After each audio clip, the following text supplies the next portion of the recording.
je suis vraiment ravi de vous accueillir ce matin pour la suite de ces travaux, même si c'est un samedi matin ensoleillé, mais je suis certain que l'intérêt de nos discussions et des questions va nous le faire oublier. Alors le thème de ce matin, pour les deux tables rondes, c'est regard croisé sur des questions communes aux droits de la mer et aux sciences océaniques. Alors c'est une formule qui laisse entrevoir que on a une approche multidisciplinaire, pluridisciplinaire, et que les intervenants viennent d'horizons différents. Alors c'est le cas. J'ai le plaisir d'accueillir le professeur Andrea Caligiuri, professeur à l'université de Macerata, alors qui a à son actif pas mal de contributions, de publications scientifiques et de participation à des colloques avec une spécialisation sur le droit de la mer et la protection de l'environnement. Et puis également M. Frédéric Ducarme, maître de conférence à l'Institut d'études politiques de Paris. Alors lui, ce ne sera pas, M. Ducarme ne représente pas nécessairement la voie des sciences juridiques, mais plutôt une approche plus fondamentale, philosophique, mais matinée de sciences, puisqu'il y a cette double carrière qu'il a suivie. J'ai même vu, parce que comme je n'ai pas reçu le CV, j'ai googlé, comme on dit en bon français. Donc j'ai vu que vous étiez plongeur également. Donc il y a une formation de biologiste et également de philosophe. Alors juste quelques mots d'introduction et je serai très bref. Je n'ai pas de PowerPoint.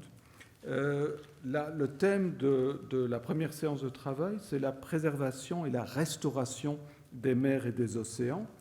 Et vous connaissez tous l'expression communément acceptée, c'est-à-dire la protection et préservation. C'est ce que l'on retrouve à l'article 192 ou 192 et dans d'autres articles de la Convention. Donc ici, on a essayé dans cette première table ronde, préservation et restauration, on a séparé ce binôme. C'est une expérience chimique quelque part pour voir si on peut trouver quelque chose d'intéressant.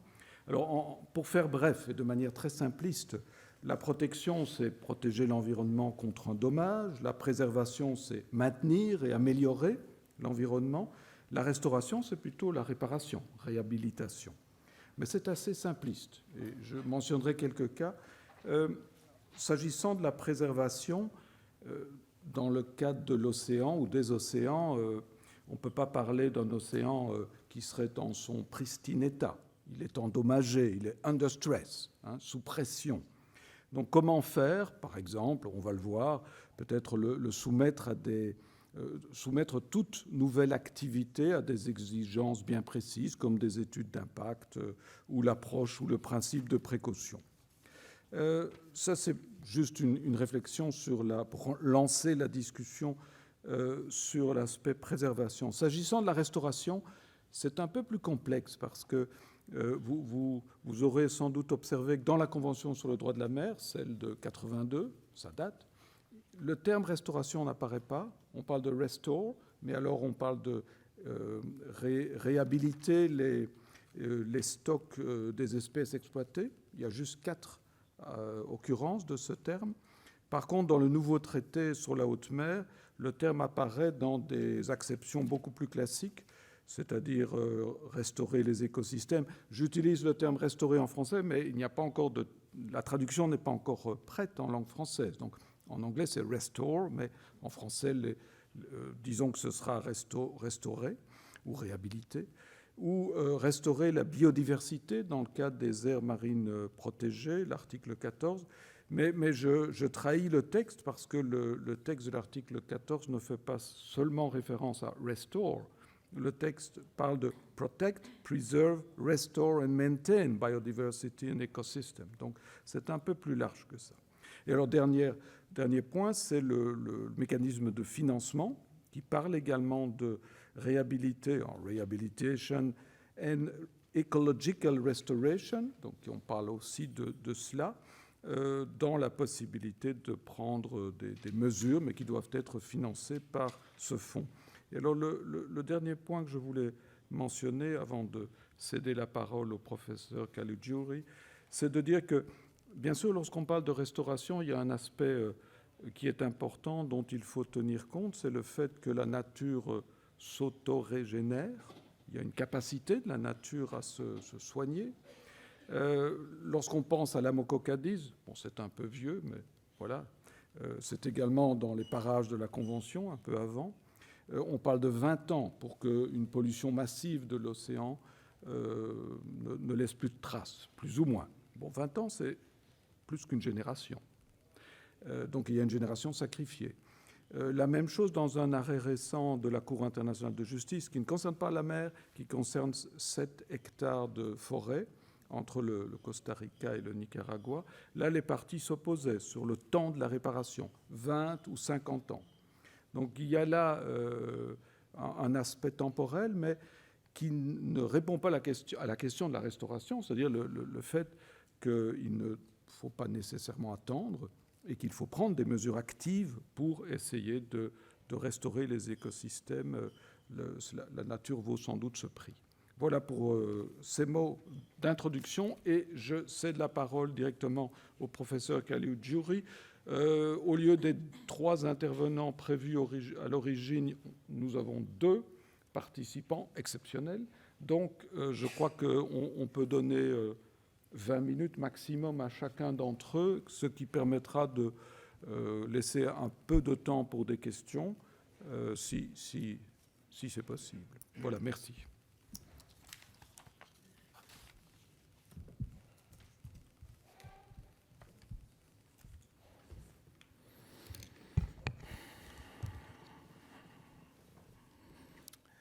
Bonjour, merci, Monsieur le Président. Je voudrais remercier Monsieur Verkel pour l'invitation, l'Andermer et les organisateurs. Je voudrais attirer votre attention sur le concept de préservation du milieu marin. Comme vous savez, l'article 104-22 impose une obligation positive envers tous les États d'assurer la protection et la préservation du milieu marin en général, à la fois dans les zones sous juridiction nationale comme en haute mer, à travers des mesures actives. Comme a été souligné dans l'arbitrage concernant la mer des Cygnes méridionale, l'obligation positive par voie de conséquences logiques correspond à une obligation négative de ne pas dégrader les milieux marins. Toutefois, il faut observer que si la Convention des Nations Unies sur les droits de la mer donne indirectement une définition qui qualifie l'action de protéger comme nécessaire pour prévenir, réduire et maîtriser la pollution du milieu marin et individue les effets que les mesures de protection doivent poursuivre, c'est-à-dire limiter autant que possible des conséquences spécifiques indiquées à l'article 194, paragraphe 3, et définir les sources de la pollution marine, à une définition est incluse dans la Convention concernant l'action de préserver les milieux marins. En première approximation, la préservation peut être définie comme une forme extrême de la protection, dans laquelle l'accès à l'environnement et le prélèvement de ces ressources sont prohibés en vue de maintenir la valeur du bien, le milieu marin en tant que tel, pour les générations actuelles et futures. Mais souvent, le mot préservation est utilisé de manière interchangeable avec celle de conservation. En principe, les deux notions seraient très différentes. La notion de conservation est utilisée par divers auteurs pour attribuer une valeur à l'environnement par les biens et services qui sont fournis aux êtres humains. Et, en tant que tel, la conservation d'un écosystème doit être entendue comme la conservation et son fonctionnement dont découlent les services écosystémiques et les différents aspects de son utilisation durable. Cette notion est celle utilisée par l'article 61 de la Convention qui évoque la conservation des ressources biologiques de la zone économique exclusive et par la section 2 de la partie 7 dédiée à la conservation et gestion des ressources biologiques en haute mer, soulignant l'importance du risque de surexploitation des ressources halieutiques. Les concepts de conservation visent donc à un bon usage de la nature, contrairement à la préservation qui vise à éviter l'usage de la nature. La préservation doit empêcher l'altération du milieu, la mise en danger car elle porte sur un élément de la biodiversité ou toute altération est irréversible. Les droits devraient interdire l'usage, ce qui ne se produirait que dans les très rares cas, par exemple, quand un sanctuaire est établi.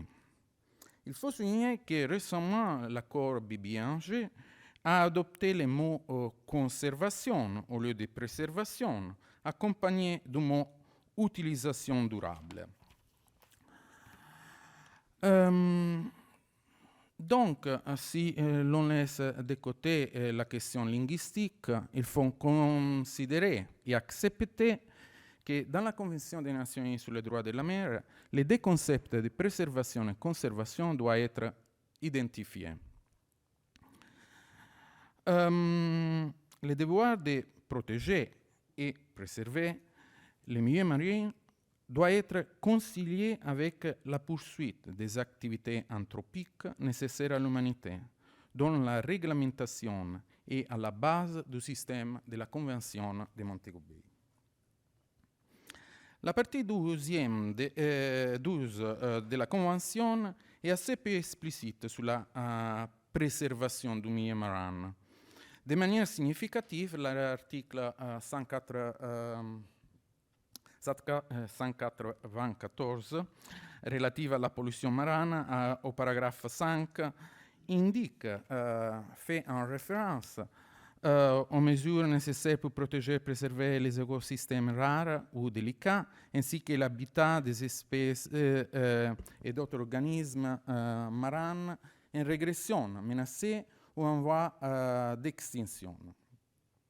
Comme a été observé par le tribunal arbitral dans l'affaire des aires marines protégées de Cagos, la libellé de l'article 194, paragraphe 5, confirme que la partie 12 de la Convention ne se limite pas aux mesures visant strictement à lutter contre la pollution marine. La protection de l'environnement n'est pas le seul aspect de la partie, l'objectif de la partie 12. Dans l'arbitrage sur la mer des signes méridionale, en relation à l'article 194, il est affirmé que cette obligation générale s'étend à la fois à la protection du milieu marin contre des dommages futurs et à la préservation au sens du maintien et de l'amélioration de son état actuel. Dans les deux affaires, les écosystèmes en question étaient des récifs coralliens. Des traités ultérieurs, notamment la Convention sur la biodiversité et l'accord des Nations Unies sur les stocks de poissons chevauchants et grands migrateurs, sujet que, conformément aux objectifs de la Convention, la partie 12 devrait également être interprétée comme couvrant la préservation et de la biodiversité marine en général. La conclusion selon laquelle la partie 12, la partie 12 devrait également être interprétée... Excusez-moi, je voudrais contrôler les temps. La conclusion selon laquelle la partie 12 devrait également être interprétée comme couvrant la conservation de la biodiversité marine en général trouve sa confirmation dans l'opinion juridique des États, comme le montre l'accord BBNG, en particulier l'article de cet accord. L'article 192 a été toujours considéré, en raison de son caractère général, comme une disposition chapeau de la partie deuxième de la Convention. Difficile à invoquer, et même dans le cadre d'un différent entre États, car elle ne fait pas référence à des obligations précises ou des modalités spécifiques de mise en œuvre.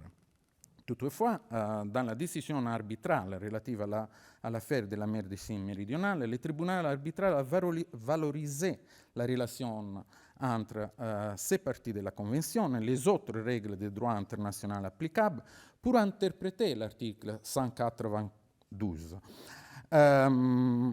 et définir des effets précis qui découlent de l'obligation. Dans sa décision, le tribunal réalise ainsi une lecture combinée de la disposition de l'article en question avec les dispositions d'autres conventions internationales relatives à la protection de la biodiversité, comme dans le cas d'espèces, la Convention sur le commerce international d'espèces de faune et de flore sauvages menacées d'extinction. Toutefois, il faut remarquer que les autres conventions internationales relatives à la protection de la biodiversité qui peuvent être évoquées dans le processus d'interprétation de l'article 192 devaient posséder une dimension quasi universelle, parce que selon le tribunal, seulement à cette condition, elles peuvent être invoquées comme partie du General Corpus of International Law that informs the content of Article 192 and 194, paragraph 5 of the Convention. En conséquence, avec la référence à l'autre système, les autres conventions, le tribunal arbitral indique l'attitude positive envers les principes de la intégration systématique dans l'interprétation de la Convention des Nations Unies sur les droits de la mer. Quelque chose sur les outils pour réaliser la préservation du milieu marin. Parmi les différentes approches adoptées au cours des dernières décennies, pour mettre en œuvre les obligations relatives à la préservation du milieu marin, la mise en place d'outils de gestion par zone, y compris l'établissement des zones marines protégées, a été considérée comme le moyen le plus utile de répondre à la nécessité d'utiliser durablement les ressources biologiques et de conserver efficacement les milieux marins sur une base spatiale. Bien qu'aucune disposition de la Convention ne fasse explicitement référence aux outils de gestion par zone et aux zones marines protégées, le pouvoir de les créer et donc leur base juridique peut être trouvé dans certaines règles de la Convention. L'article 194, paragraphe 5, offre un fondement juridique peu contestable. Mais aussi les deux autres provisions de la Convention sont susceptibles d'adopter un fondement juridique pour les outils de gestion par zone en général et la création des zones marines protégées en particulier en haute mer. L'article 237 qui assure la compatibilité de la Convention avec les conventions et accords spécifiques ou avec les conventions spéciales, ou l'article 197 qui engage les États à coopérer au niveau global ou régional. Il faut aussi rappeler que selon l'article 202, les États agissant directement ou par l'intermédiaire des organisations internationales compétentes doivent promouvoir des programmes d'assistance aux États en développement, et donc ces programmes d'assistance pourraient être utilisés aussi comme pour supporter des activités, l'établissement d'aires marines protégées. En outre, l'obligation de coopération a une signification plus spécifique par rapport aux mers fermées et semi-fermées. À la lumière de l'article 123, lettre B de la Convention, parce que les États riverains devraient coordonner l'exercice de leurs droits et l'exécution de leurs obligations concernant la protection et la préservation du milieu marin. Et l'action de coordination doit être entendue comme plus intense de celle de coopération, bien que l'article n'établit pas une obligation de résultat, mais seulement une obligation de négociation. Comme vous savez, il y a beaucoup de conventions au niveau mondial ou régional qui ont permis d'établir des aires marines protégées aussi en haute mer. Et nous avons déjà examiné les systèmes de règles de l'accord BBNG sur l'établissement et la gouvernance des aires marines protégées.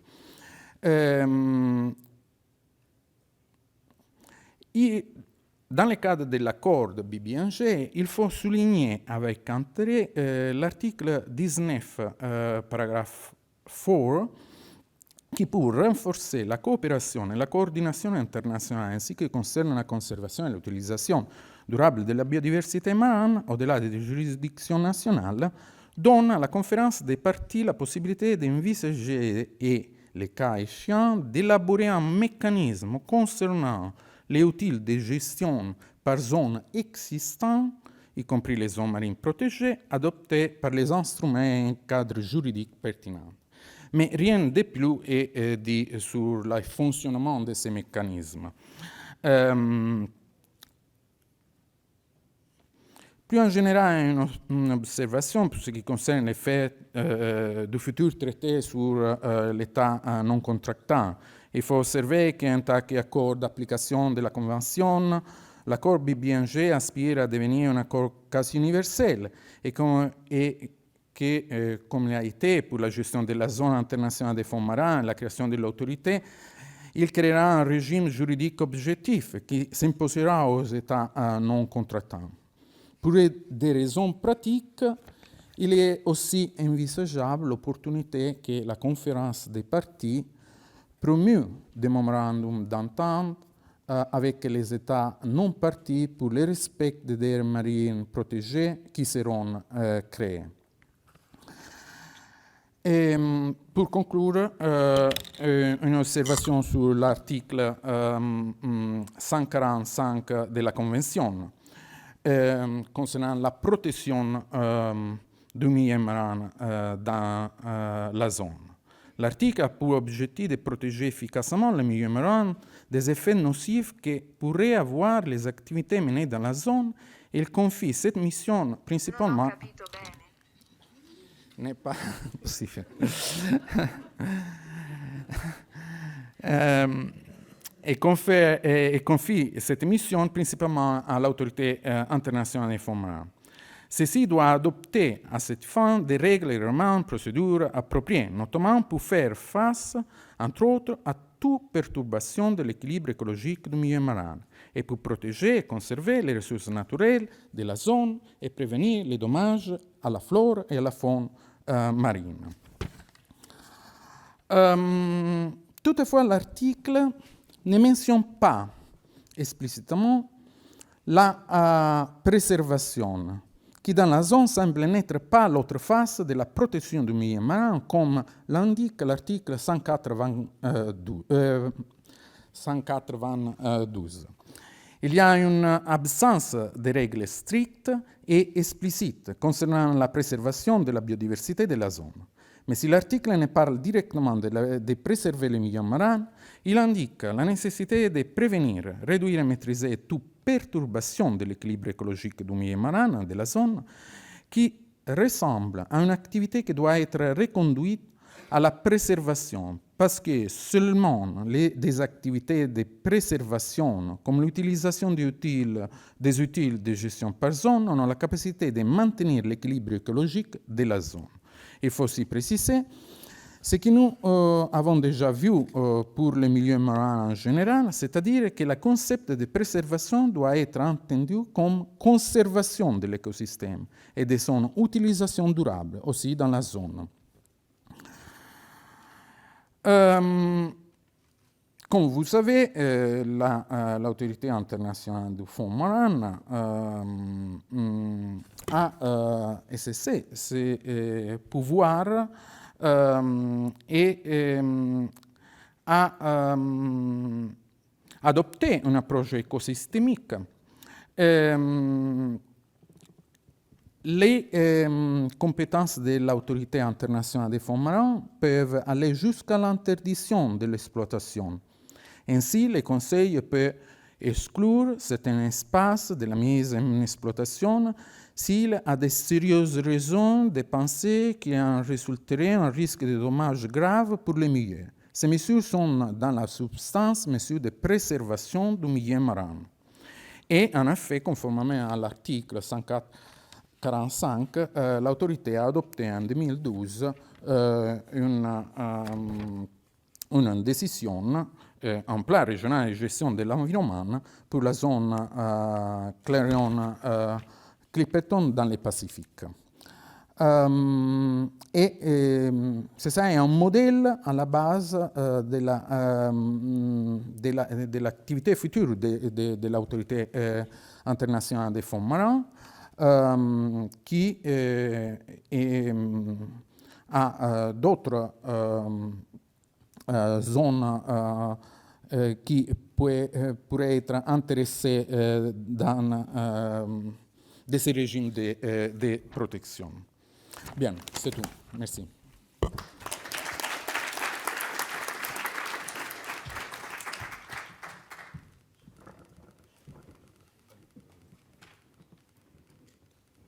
Mais vous m'entendez? Oui. Merci, professeur Caligiuri, pour cet exposé fort intéressant qui donne une définition, une interprétation également, donne des pistes pour les outils pour la notion de préservation. Et je note que pour vous, la notion de préservation est associée à ce concept de sanctuaire ou interdiction des activités, mais ça doit être vu dans son ensemble. Donc ça va certainement susciter des questions, mais je passe maintenant au deuxième intervenant, le professeur Ducarme, et you have the floor, sir. Merci beaucoup. Donc, je me suis présenté hier et j'ai fait les remerciements d'usage, donc je vais pouvoir commencer rapidement. Alors, on m'a demandé un regard croisé, donc c'est ce que je vais faire, comme le symbolise un petit peu cette photo. Alors, mon regard, encore une fois, est celui de quelqu'un qui vraiment n'y connaît rien au droit, et c'est seulement à partir de ce que je pense avoir compris donc, de ces deux accords, et je vais essayer de les replacer ici dans ce qui, moi, est mon métier, c'est-à-dire l'histoire des idées environnementales. C'est ça que je connais un petit peu mieux. Alors, comme on m'a dit aussi hier qu'il n'y avait pas eu beaucoup de photos de poissons jusqu'ici, j'en ai parsemé quelques-unes, et pas que des poissons, pour aussi montrer aux juristes que dans l'eau, les poissons, ce n'est qu'un petit groupe parmi bien d'autres. Donc, alors, bon, ça c'est pour faire mon philosophe de papillote. Je commence par cette citation de Condorcet, sur l'idée que le mot nature est un de ces mots dont on se sert d'autant plus souvent que ceux qui les entendent ou qui les prononcent y attachent plus rarement une idée précise. C'est assez connu, le terme de nature, depuis Aristote, n'a pas de définition standard.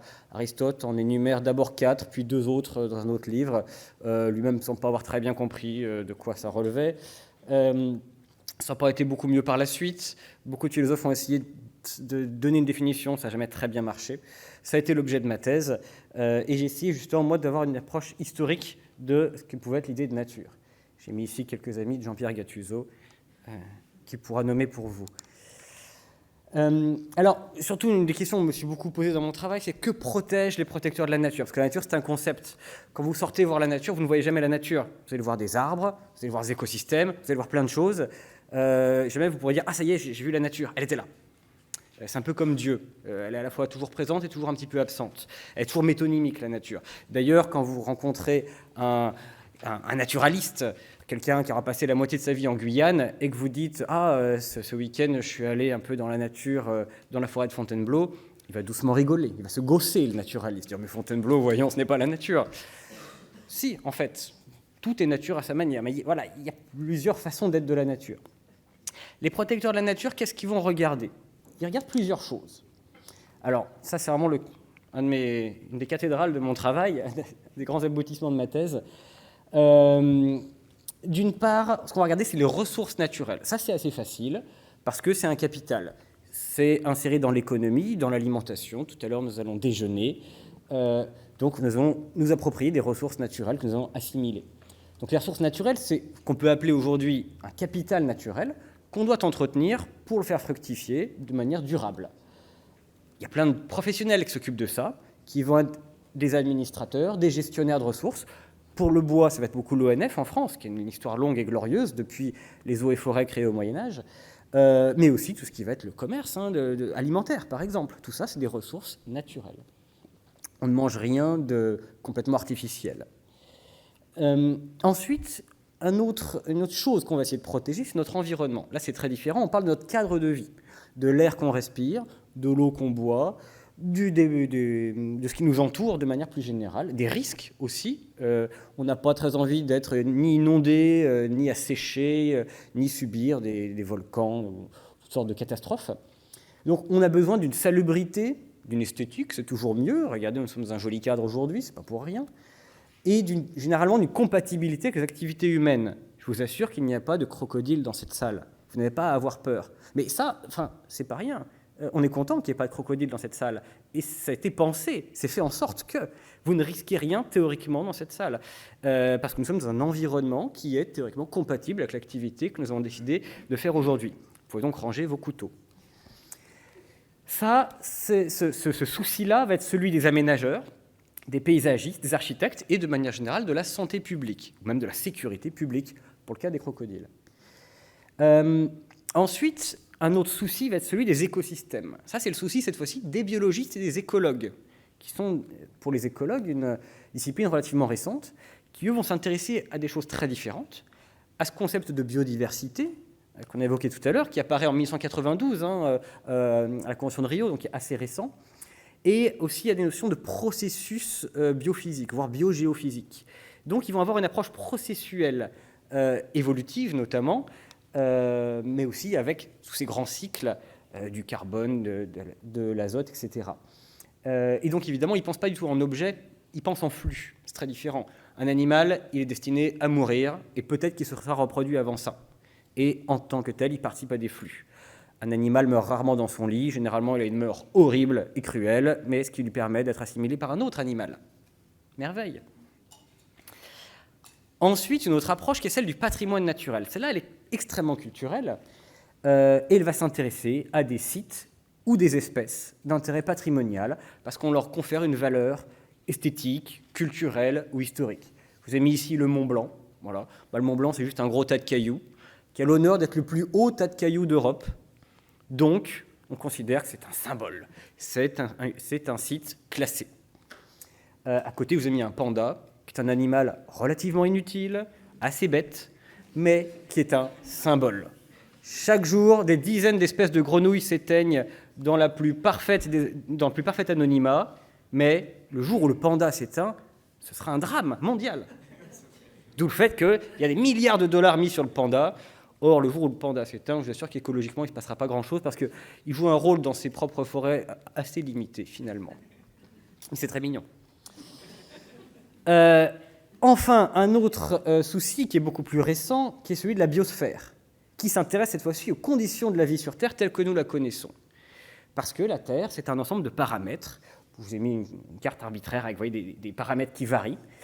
Et là, ce ne sont plus des biologistes, mais des physiciens, des géologues, des océanographes. Attention, l'océanographe n'a rien à voir avec le biologiste marin. L'océanographe est un physicien qui travaille à Paris, qui fait des chiffres. Le biologiste marin, il travaille sur le terrain et voilà, il récolte des animaux, des espèces. Ou tout ce qu'on appelle les Earth Sciences maintenant. Et donc tous ces gens-là travaillent à une échelle terrestre, regardent des paramètres, des variables, et vous savez que dans cette salle, si je m'amuse à monter un petit peu le thermostat, vous êtes actuellement dans votre zone de confort, je peux le monter dans votre zone d'effort, ou le descendre dans votre zone d'effort. S'il fait 10 degrés d'un coup, vous allez frissonner. Puis je peux progressivement, si je continue de faire varier le thermostat, vous faire sortir de votre zone d'effort et rentrer dans la zone de danger. Et sachant que, c'est ce que disait Pascal, nos zones de vie sont très très réduites. Les températures peuvent monter des millions de degrés. Bon, vous tenez entre une dizaine et une trentaine, pas plus, mais on peut descendre et monter beaucoup plus loin. Ça marche pareil avec l'oxygène, ça marche pareil avec toutes sortes de gaz qu'on pourrait mettre dans notre atmosphère, etc. Donc, la grande question de la biosphère, c'est voilà, il y a des limites comme ça, il y a une zone de confort, il y a une zone d'effort, il y a une zone de survie, et le but de ne pas en sortir. Ça marche pour l'eau. Cet été, ça va être encore très compliqué au niveau de l'eau. Donc voilà ces grandes approches de la conservation de la nature. Évidemment, ce n'est pas du tout les mêmes professionnels, qui ne manient pas le même vocabulaire, qui ne s'adressent pas aux mêmes personnes, et qui ne sont pas aussi bien entendus les uns que les autres. Actuellement, le climat est très à la mode. Et la biodiversité a beaucoup de mal à se faire aussi bien entendre. D'où le fait que les biologistes ont créé, pour imiter le GIEC, ont créé l'IPBES, mais que tout le monde appelle le GIEC de la biodiversité, ce qui montre bien à quel point ils sont dans l'ombre complète du GIEC, parce que le GIEC, c'est des physiciens. La physique, c'est la science de la simplicité. Ces équations qui tiennent sur une seule ligne et qui expliquent tout l'univers. La biologie, c'est le contraire. La biologie, c'est la complexité. On n'est jamais sûr, on ne peut que simplifier, que caricaturer. Les politiciens n'aiment pas la biologie, ils aiment la physique. Et c'est pour ça que les physiciens se font beaucoup mieux entendre et mieux approprier par les politiciens que les biologistes, aux grandes dames des biologistes et de la biodiversité. Alors, toutes ces questions, elles ont une histoire, évidemment. La question de la durabilité des ressources, c'est une question qui est immémoriale, parce qu'évidemment, si vous vous y intéressez pas, vous disparaissez. Sans doute que plein de groupes humains ont disparu parce qu'ils ont fait n'importe quoi avec leurs ressources. C'est ce que dit Jared Diamond. Ces exemples sont quasiment tous faux, mais l'idée est vraie. Et donc, cette bonne gestion est une morale qui est vraiment, qui a toujours accompagné l'humanité. Je vous ai mis ici les très riches heures du duc de Berry, qui est une excellente vision, une espèce d'image un peu d'Épinal, de la bonne gestion. C'est connu qu'au Moyen-Âge, justement, comme on sort des grands empires de l'Antiquité, on rentre dans des tout petits pays, encore plus en Italie qu'en France, ces tout petits pays ont peu de territoire, donc il y a un besoin de gestion, d'efficacité dans la gestion qui est très grand. Il y a encore un livre qui vient sortir récemment sur justement la gestion de la nature au Moyen-Âge qui est passionnant. Le Moyen-Âge a été une grande époque de l'efficacité et du recyclage, du circuit court, etc. Je vous mets ici deux portraits de gens qui ont beaucoup compté dans cette histoire de la gestion des ressources. Colbert, qui est le réformateur et pas le créateur des eaux et forêts en France, et son héritier américain, Gifford Pinchot. Dans les deux cas, c'est des gens qui arrivent à une période où il y a une pression sur le bois qui est terrible et qui vont complètement réformer l'usage qu'on fait du bois. En gros, on passe d'un régime d'abondance à un régime de rareté et donc de protection. Pinchot, c'est à la fin du XIXe siècle aux États-Unis. Ça faisait 200 ans qu'aux États-Unis, on considérait qu'il y avait du bois à plus savoir qu'en faire et qu'on pouvait aller taper dedans autant qu'on voulait. Et là, ça y est, c'est une époque où on commence à dire, en fait, non, il y a un stock, il est limité, il va falloir le gérer. On sort d'un paradigme colonial pour rentrer dans un paradigme de gestion, ce qui a été une crise terrible aux États-Unis. Pour ce qui est de l'environnement, ça, c'est une préoccupation qui date du néolithique. À partir du moment où vous avez votre premier petit village, vous connaissez peut-être celui-ci, eh bien, vous vous intéressez à votre environnement. Parce que dans un village de 15 personnes, si tout le monde fait caca derrière sa maison, c'est pas très grave. Dès lors qu'il y a 200 personnes, c'est plus gênant. Quand, à l'apogée de la Rome antique, il y a 1 million de personnes, c'est vraiment très pénible. D'où tous ces édifices romains. Les Italiens parmi vous reconnaîtront le Cloaca Maxima, le grand égout édifié même sous la République romaine, qui sera suivi ensuite par les fameuses Vespasiennes de l'empereur Vespasien, qui institue non seulement les latrines, mais aussi l'impôt dessus. Et donc toute cette question, c'est celle de, voilà, on vit dans un environnement et il faut faire attention à cet environnement. Parce qu'en fait, ce qui se passe sinon, ça s'appelle des maladies, ça s'appelle la malaria, ça s'appelle les terribles épidémies de choléra au XIXe siècle, qui ont forcé justement à penser un petit peu ces questions environnementales. Ça ne s'est pas arrêté. Là, je vous mets le baron Haussmann et le Paris haussmannien. Le Paris haussmannien qui est entièrement inspiré des théories latines de Vitruve, le grand architecte et médecin romain, qui est l'homme qui a pensé comment faire une ville saine, salubre, et ce qui n'est pas rien. Et c'est grâce à Haussmann que Paris s'est libéré des terribles épidémies de choléra qui ont frappé tout le XIXe siècle, avec à chaque fois 20 000 morts. Hein. Londres a continué un peu plus longtemps et c'était assez terrible. Donc la protection de l'environnement comme cadre de vie est une préoccupation majeure de l'histoire de l'humanité. Et vous voyez qu'elle est différente de ce qui sera de d'autres appellations de la protection de la nature. La protection des monuments naturels, ça c'est quelque chose qui naît au XIXe siècle, en fait avec l'idée de patrimoine.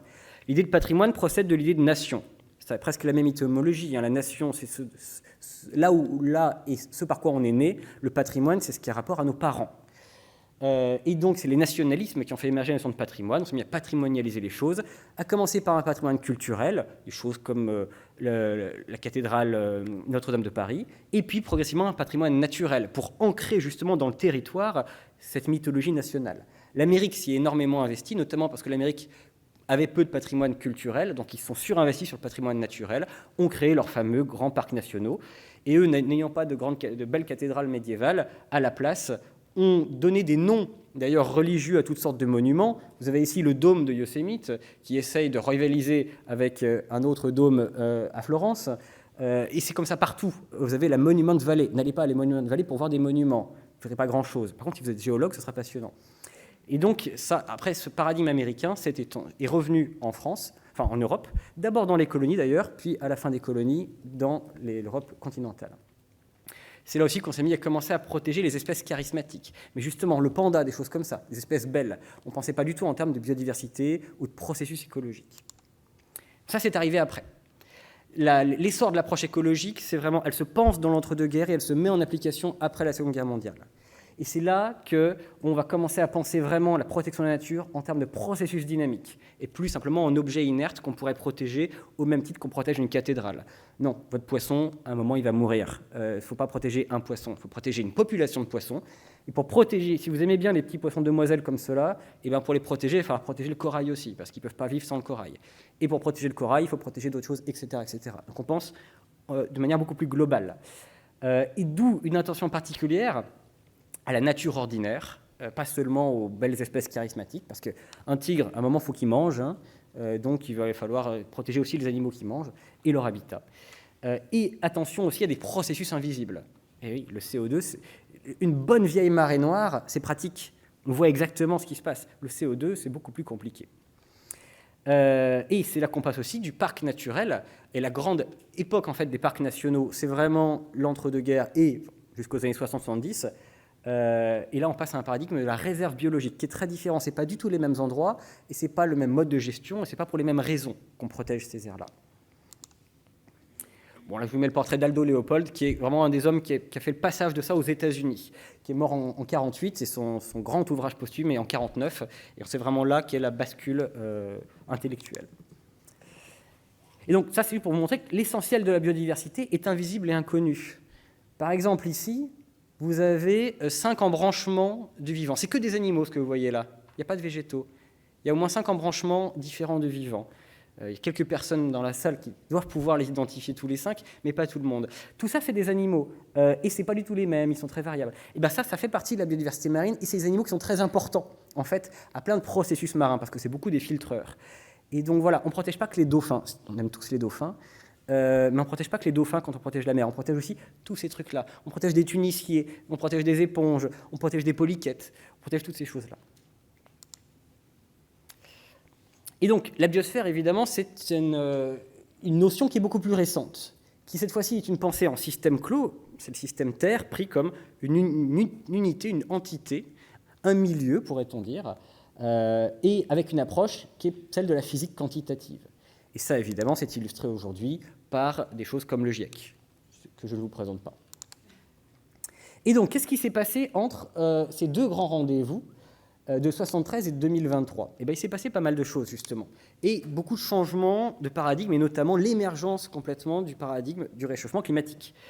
Le réchauffement climatique qui est théorisé dès le début du XXe siècle, qui est vraiment mis en science dans les années 50-60, avec des gens comme Roger Revel, Suez, Keeling, tous ces précurseurs, mais qui ne sont pas encore très écoutés parce que les années 70 sont des années de refroidissement, paradoxalement. Alors, dont on apprendra plus tard que c'est grâce à la pollution. Merci. Donc, il y a une théorie climatique qui commence à être solide dans les années 70, mais qui est encore très peu écoutée. C'est solide sur le papier, mais les gens disent « Regardez, il ne fait pas plus chaud ». Donc, on ne les écoute pas, et surtout, qui commencent à être très combattus, notamment pour des raisons commerciales que vous savez. C'est dans les années 80 que la diminution des aérosols urbains, donc de la pollution, permet enfin de rendre visible ce réchauffement climatique. Et là, ça y est, c'est observable. Donc ça change beaucoup le paradigme. En plus, il y a le problème de la couche d'ozone qui va être la grande peur des années 80-90 et qui, elle, pour le coup, n'a jamais fait l'objet de scepticisme. Elle était vraiment manifeste et visible. Celui qui ne croyait pas suffisait de l'emmener en bateau en dessous et de se faire bronzer pendant 1 heure, et généralement, il était convaincu. Donc ça, le trou de la couche d'ozone a permis beaucoup quand même d'incarner, de matérialiser cette peur climatique. Et le GIEC est créé en 88. Dans les années 92, il y a détection par rayonnement du réchauffement climatique, et cette fois-ci, l'augmentation du stock de carbone dans l'atmosphère est irréfutable. On pouvait scientifiquement être climato-sceptique jusque dans les années 80, rationnellement. À partir des années 90, on ne peut plus. C'est vraiment une posture idéologique qui repose sur rien scientifiquement. Il y a les carottes de glace de Vostok aussi qui vont prouver définitivement. Et donc, il y a plusieurs méthodes qui convergent sur le même résultat. Donc à partir des années 90, c'est prouvé. Tout climato-sceptique est juste un militant politique qui ne peut se réclamer d'aucune science. Il y a les premiers rapports du GIEC qui sortent à cette époque-là. Le sommet de Rio en 92, avec la popularisation du terme de biodiversité.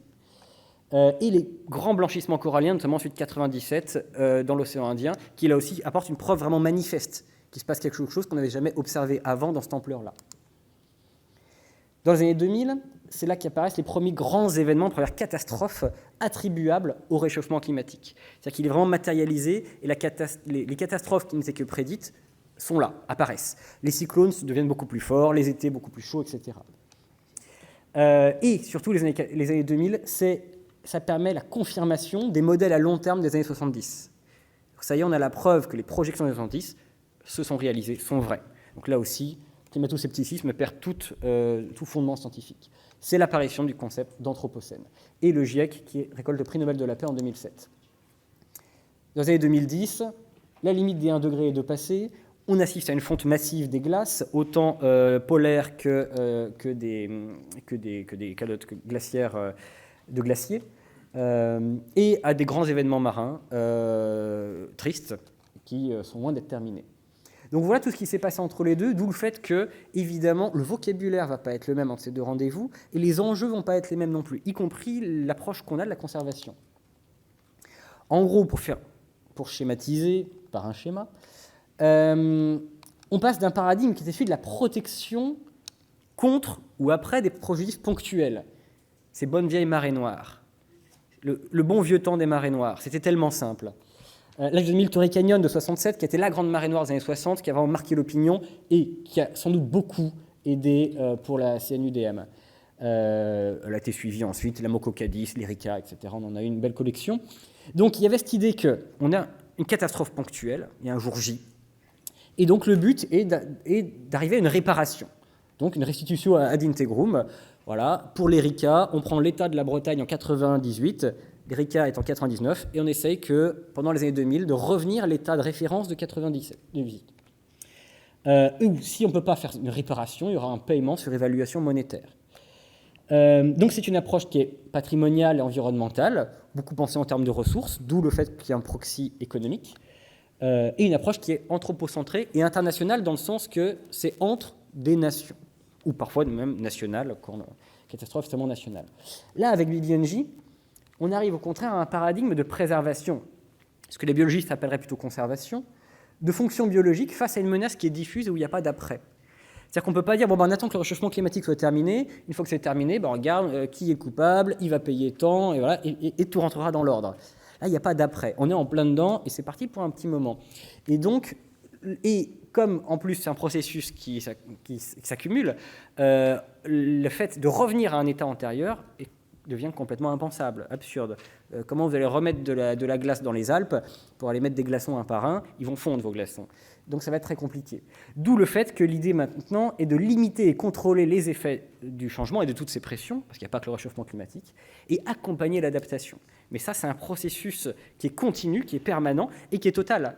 Parce que l'Erika, ça concernait que la Bretagne. Le réchauffement climatique, il n'y a pas une parcelle de mer qui est épargnée. Partout, ça compte, même hors des aires protégées. Donc on passe maintenant à une approche qui est écologique et à l'échelle en plus de la biosphère, puisque le réchauffement il n'est pas exactement homogène, mais il est quand même omniprésent. Et donc, on arrive à cette approche qui est beaucoup plus éco-centrée, ce qui ne veut pas dire qu'on sort de l'humanisme, mais que l'homme, il est dépendant d'un oikos, d'un habitat, et que si on ne peut pas préserver l'homme sans préserver son habitat. D'où ces termes de milieu et l'importance accordée à l'idée de l'unité de la mer.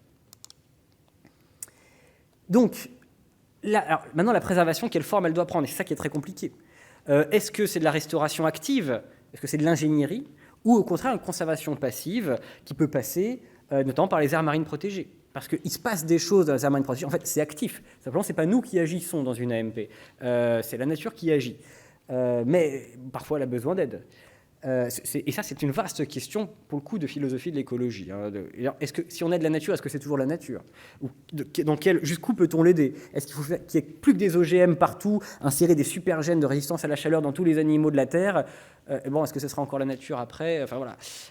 Là, il y a des grandes questions bioéthiques qui se posent. Donc, d'où ces questions aussi, donc des solutions fondées sur la nature, concept inventé par l'IUCN, qui est très à la mode, mais dont on attend de voir comment il s'incarne exactement. La question aussi d'agir peut-être beaucoup plus sur les causes que sur les effets. Pour une marée noire, vous avez une plage, il y a du pétrole sur votre plage. Qu'est-ce que vous faites? Vous enlevez le pétrole de la plage.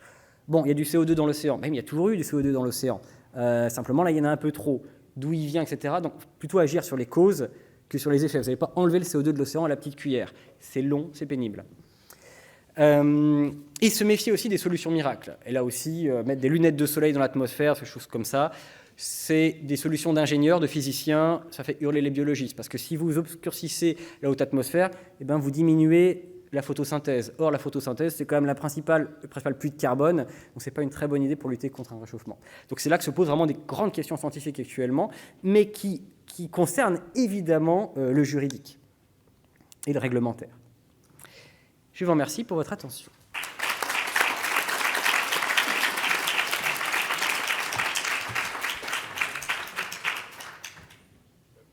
Merci, professeur Ducarme, pour cette brillante, docteur, professeur, pour cette brillante, maître de conférence, pour cette brillante intervention. J'ai noté la zone de confort ou la zone de survie, et je me suis demandé d'ailleurs si l'exemple avec les crocodiles, vous le donnez également en Floride. Je n'ai jamais mis les pieds aux Amériques, j'attends de voir. Non, mais j'ignore si on a peut-être le temps d'une ou deux questions.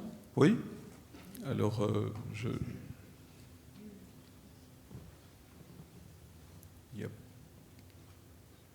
Non? Oui? Oui, il y a un micro qui arrive. Enfin, on vous l'apporte, merci. Merci beaucoup à tous. J'ai trouvé vraiment les développements et les analyses extrêmement intéressantes. Et je voulais en fait compléter un aspect et justement poser la question à Monsieur Ducarme quand vous expliquiez la frise de l'évolution en fait entre la CNUDM et BBNJ. Vous avez notamment mis en avant l'aspect climatique et donc l'évolution en fait de la conscience de la société et des connaissances scientifiques au fur et à mesure et comment ça a été intégré plus ou moins. Et un élément que je trouve fascinant aussi dans la pratique du droit et qui est très importante dans le domaine scientifique, c'est le fait que dans les années 70, il n'y avait pas seulement que cette préoccupation, il y avait aussi une peur particulière de la technologie et de la science vis-à-vis de l'effet dévastateur de cette utilisation, une certaine utilisation de la technologie et de la science durant la guerre du Vietnam. Et ça s'est beaucoup ressorti pendant la conférence de Stockholm. Et les notions de protection et de préservation découlent aussi de ça. Et on a justement cette notion qui a été prise en compte, notamment quand on parle de l'utilisation pacifique qui est faite dans la Convention des Nations Unies sur le droit de la mer, des activités qui sont développées dans les espaces marins. Donc je voulais savoir si vous aviez des remarques à faire sur cette évolution en quelque sorte de la conscience, pas nécessairement que d'un point de vue juridique, mais c'est quelque chose qui est extrêmement d'actualité parce qu'on en a parlé hier, notamment comme vous en parliez justement à la fin vis-à-vis des solutions qui sont proposées par la science et la question de la géo-ingénierie qu'on a touchée aussi hier, qui pose qui reflète en quelque sorte qu'il n'y a pas nécessairement une vision, on va dire, holistique de la nature, parce que beaucoup de ces solutions ne sont axées, par exemple, que sur le changement climatique et qui ne prennent pas nécessairement l'aspect biodiversité. On le voit beaucoup pour les activités carbone. Donc ça permettrait de lier en quelque sorte des problématiques qui ont été soulevées hier et les aborder dans le cadre de cette table ronde. Merci beaucoup. Alors oui, vous avez tout à fait raison. Et le carbone cache la forêt souvent. Et dans les 5 enjeux que j'ai présentés sur la protection de la nature, le problème c'est qu'actuellement, on voit d'ailleurs même dans le milieu associatif sur la protection de la nature, les associations très à la mode, en ce moment très médiatiques, sont toutes centrées climat. On a complètement oublié l'IUCN, même Greenpeace, etc. C'est assez marrant de voir cette succession. Ils ont encore du pouvoir, ils sont encore là. Hein, je travaille pour l'IUCN. Mais médiatiquement, il y a eu un shift, et c'est encore plus passionnant sur le plan politique, parce que là, dans les partis verts, notamment chez les Verts français, on a une ancienne génération qui s'est complètement fondée, et comme Greenpeace, sur, à la base, c'était plus un parti finalement pacifiste que écolo. Ils se sont fondés sur le grand combat contre le nucléaire, mais combat contre le nucléaire qui était avant tout un combat contre l'arme nucléaire, et sur l'idée que la technologie nucléaire, le civil et le militaire sont que les deux faces d'une même pièce. Et donc, cet anti-nucléaire était complètement dans le cadre de la guerre froide, de la peur nucléaire, etc. Et donc aujourd'hui, on a une nouvelle génération de militants chez les Verts dont l'obsession est le climat. Et donc, eux, ce qu'ils regardent, c'est qu'ils voient que les centrales nucléaires, ça ne fait pas de CO2. Et donc, il y a une opposition terrible entre ce qui a été vraiment le fondement de la création de ce parti à la base. C'est vraiment sacré, la centrale nucléaire chez les Verts. C'est vraiment le seul point qui n'est pas discutable chez les Verts, c'est l'opposition nucléaire. Et maintenant, toute une jeune génération de militants climatiques, qui eux, en plus, ont tous lu Jancovici, et sont, sinon pro-nucléaires, du moins ont des positions beaucoup moins tranchées que leurs aînés. Et ça, c'est une crise majeure dans le parti, hein, qui pourrait mener à une scission. Sur les représentations un peu plus populaires, moi j'ai beaucoup travaillé souvent sur la représentation de la nature sur le plan populaire, soit par des outils de la sociologie, soit aussi en regardant le cinéma.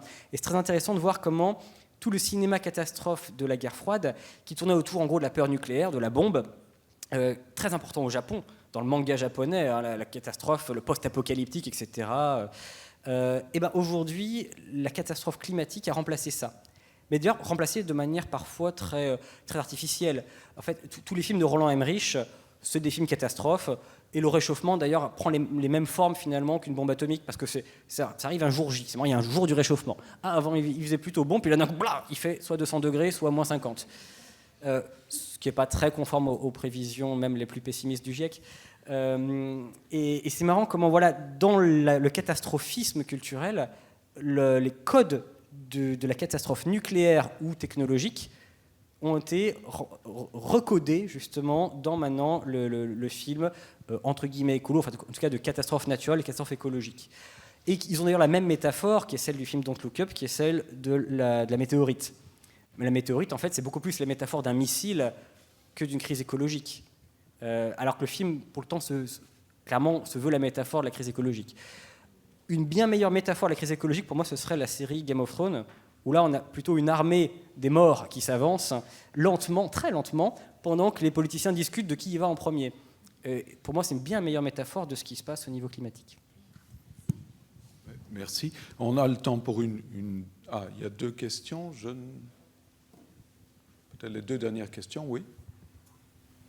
Merci beaucoup.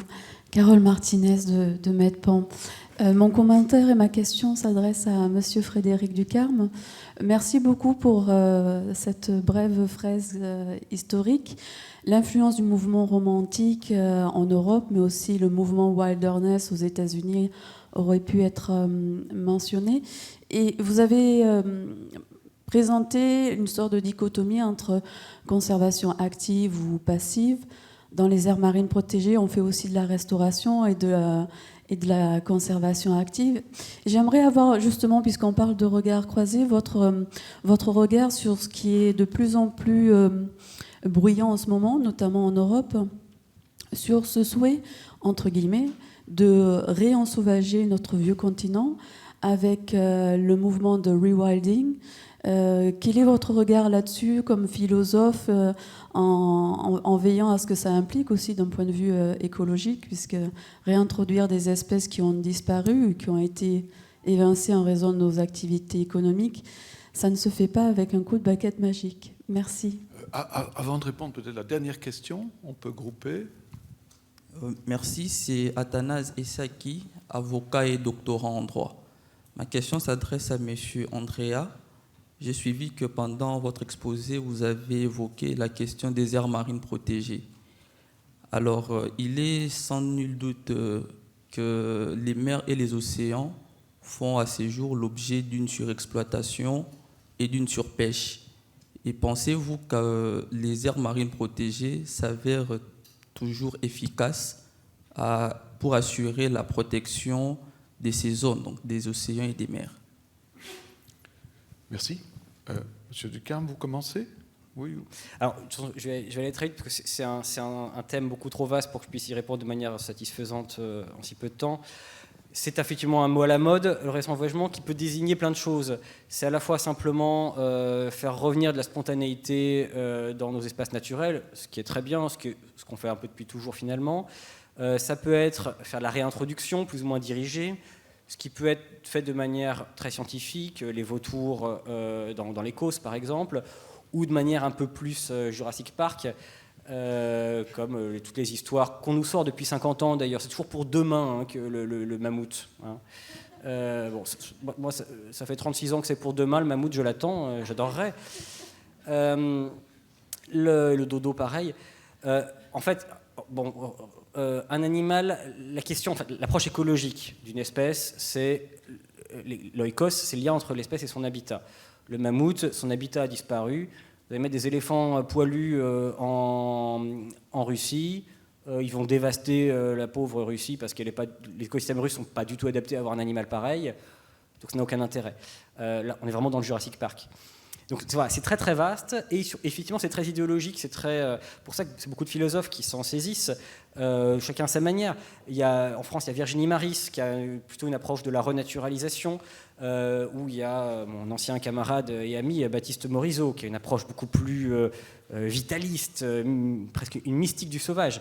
D'ailleurs, pour ce qui est de la wilderness, je ne l'ai pas directement évoqué, mais je l'ai illustré parce que j'ai mis une illustration avec Theodore Roosevelt, président américain, en compagnie de John Muir, qui est le grand théoricien de la wilderness en Amérique. Et en fait, c'est un item culturel américain, la wilderness, la nature vierge. C'est le premier nom de l'Amérique, la Virginie. Il y a ce fantasme américain de la nature vierge qui n'existe pas du tout en Europe.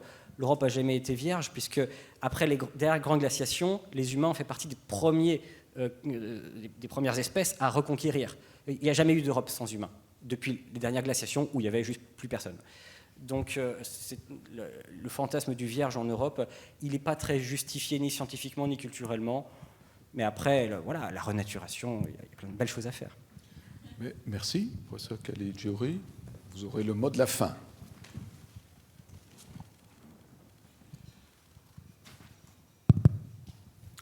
Bien, en principe, je crois que les aires marines protégées peuvent être des outils efficaces, mais comme on dit beaucoup de vous hier, il faudrait avoir des mesures pour contrôler la mise en place de cette aire marine protégée et le fonctionnement de cette aire. Donc, il devrait y avoir des règles partagées pour une sorte de service de police en mer pour contrôler l'application des règles dans cette ère. Autrement, comme on l'a dit quelqu'un hier, il faut... ils sont seulement des aires sur la charte, sur le papier, et c'est tout. La finalité des aires marines protégées est enfin l'exploitation durable des ressources de la mer. Donc, ils sont finalisés à une exploitation future, mais soutenable. Donc, je vais souligner la différence entre conservation et préservation comme deux mots différents, mais qui sont interchangeables par la Convention et pour l'accord BBNG. Merci, mais il me reste à remercier les intervenants pour ces présentations brillantes et parfois provocantes, et également le public pour les questions. Merci.